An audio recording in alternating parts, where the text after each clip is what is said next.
আচ্ছা দেখো, এই টিউটোরিয়ালে আমরা যেটা বেসিক্যালি দেখব যে সিএসএস আমরা বলেছিলাম তিন ভাগে বিভক্ত। একটা হচ্ছে ইনলাইন সিএসএস, একটা ইন্টারনাল সিএসএস আর একটা এক্সটার্নাল সিএসএস।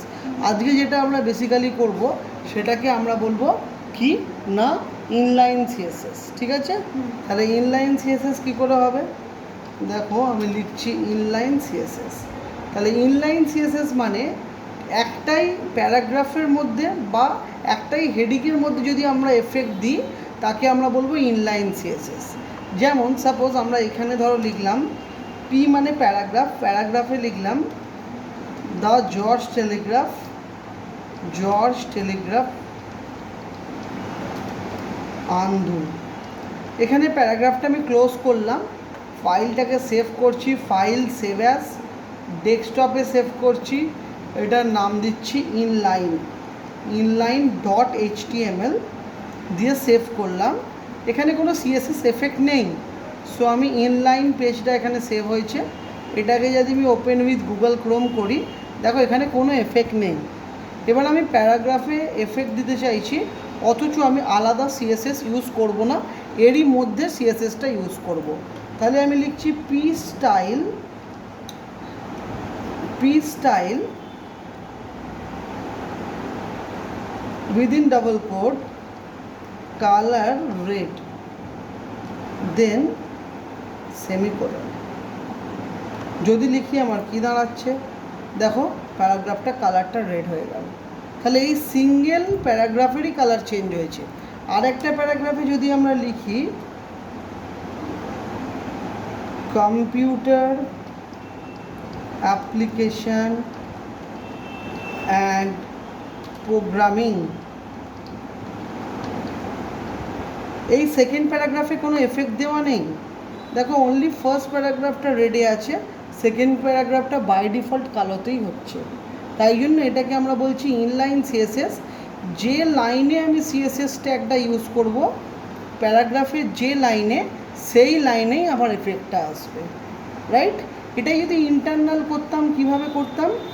ইনলাইনের কোডটাই আমি ধরো কপি করে নিউ ফাইলে একটা নিচ্ছি ইন্টারনালের জন্য। তাহলে এইখানে আমার কি ডিফারেন্স ছিল ইন্টারনালে?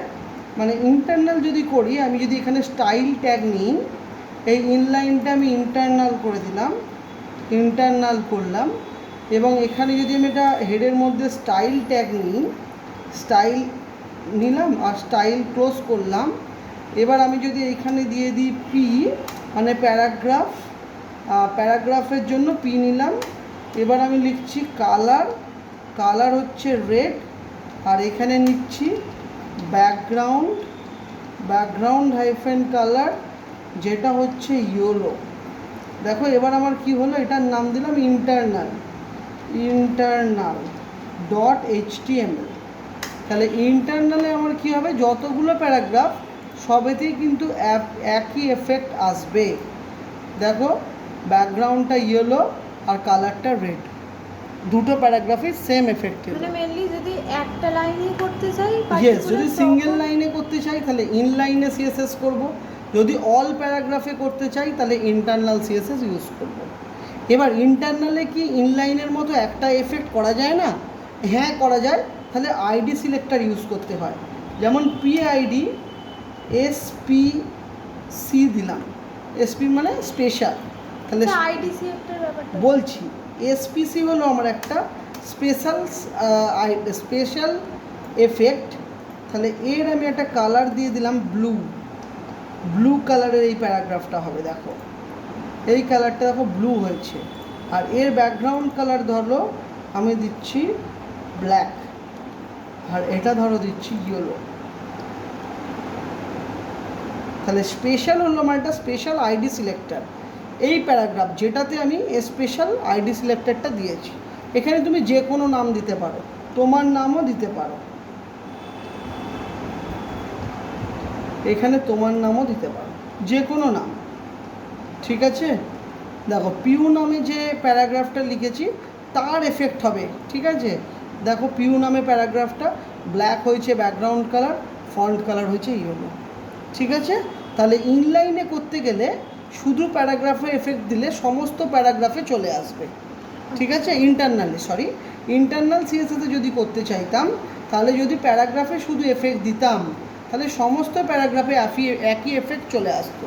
তাই জন্য একটা স্পেশাল প্যারাগ্রাফ নিলাম, যার আইডি সিলেক্টর নিলাম পিউ বলে, সেই পিউ প্যারাগ্রাফের কালার চেঞ্জ করলাম।